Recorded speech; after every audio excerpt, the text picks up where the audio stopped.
अगला important question है हमारा कि देखो, दो सकेंद्री वृत्तों की त्रिज्याएं 5 सेंटीमीटर तथा 3 सेंटीमीटर है। सकेंद्री वृत्त क्या होते हैं? सकेंद्री वृत्त मतलब जिनका केंद्र क्या है, एक ही है। ठीक है, तो देखो, दो सकेंद्री वृत्तों की त्रिज्याएं 5 सेंटीमीटर तथा 3 सेंटीमीटर है।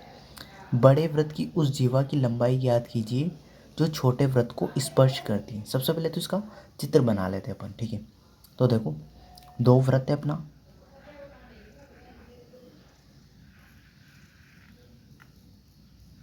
एक वृत्त तो ये रहा और एक और वृत्त है अपना ये।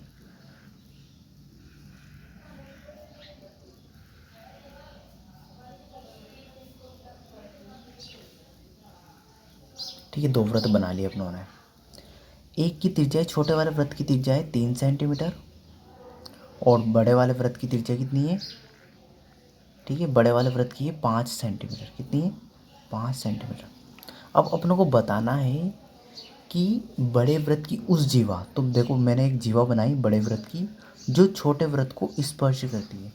तो ये मैंने ए बी जीवा बना ली। मैंने ए बी क्या बना ली? एक जीवा बना ली। अब इस ए बी जीवा की लंबाई ज्ञात करनी है अपनों को। ठीक है, तो करते हैं। तो इस जो छोटे वृत्त को स्पर्श करती है, तो सबसे पहले तो मैंने कुछ नहीं किया, मैंने इस केंद्र से, ये क्या है केंद्र, केंद्र से ओ को मिला लिया और इसी केंद्र से अपनों को मैंने बी को भी मिला लिया। ठीक है, अब देखो, केंद्र से ओ को मिलाया और बी को मिलाया, तो देखो ये यहाँ से लेके यहाँ तक ये त्रिज्या ही है और वो किसकी है? बड़े वृत्त की त्रिज्या। किस वृत्त की है? बड़े वृत्त की। तो ये इसकी लंबाई कितनी है? 5 सेंटीमीटर।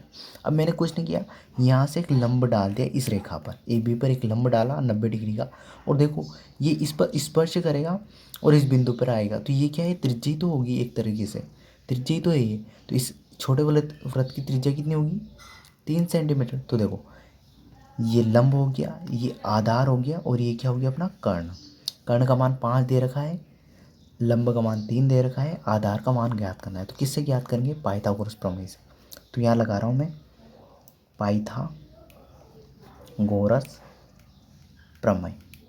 तो देखो, सबसे पहले कर्ण का स्क्वायर बराबर आधार का स्क्वायर प्लस लंब का स्क्वायर। ठीक है, देखो कर्ण का मान दे रखा अपने को 5। ठीक है, 90 डिग्री के जो सामने की जो भुजा होती है ना, उसको कर्ण ही बोलते हैं। तो कर्ण का मान 5, 5 का स्क्वायर बराबर आधार का मान अपने को ज्ञात करना है प्लस लंब का मान दे रखा 3, तो 3 का स्क्वायर। 5 का स्क्वायर होता है 25 बराबर आधार का स्क्वायर अपने को ज्ञात करना है और 3 का स्क्वायर होता है 9। ये प्लस के 9 है, बराबर के इधर लाऊंगा तो किसके हो जाएंगे? माइनस के। तो 25 माइनस 9 बराबर आधार का स्क्वायर। 25 में से 9 घटाए तो कितने बचे? 16। 16 बराबर आधार का स्क्वायर।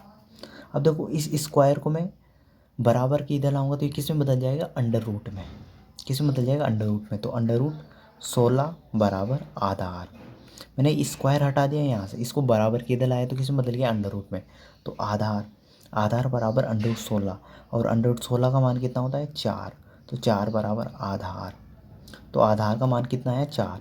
तो यहाँ से लेके यहाँ तक की दूरी ये कितनी आएगी अपने पास? 4।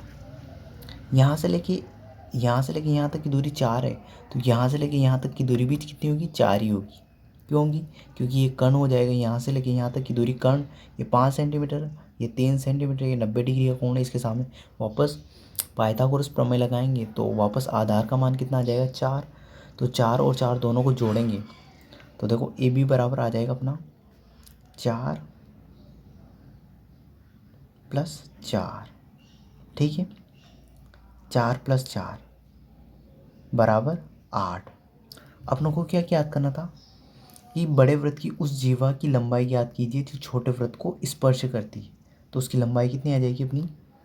8 सेंटीमीटर। कितनी आ जाएगी? 8 सेंटीमीटर। ठीक है, तो छोटे वृत्त की स्पर्श स्पर्श करती है।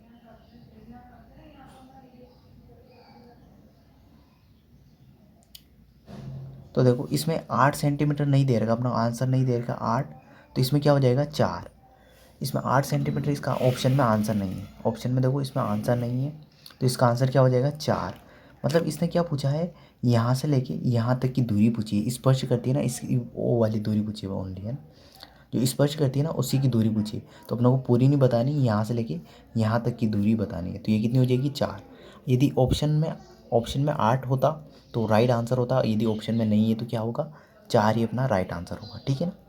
तो आई होप ये क्वेश्चन आपको समझ में आ गया होगा। Thank you.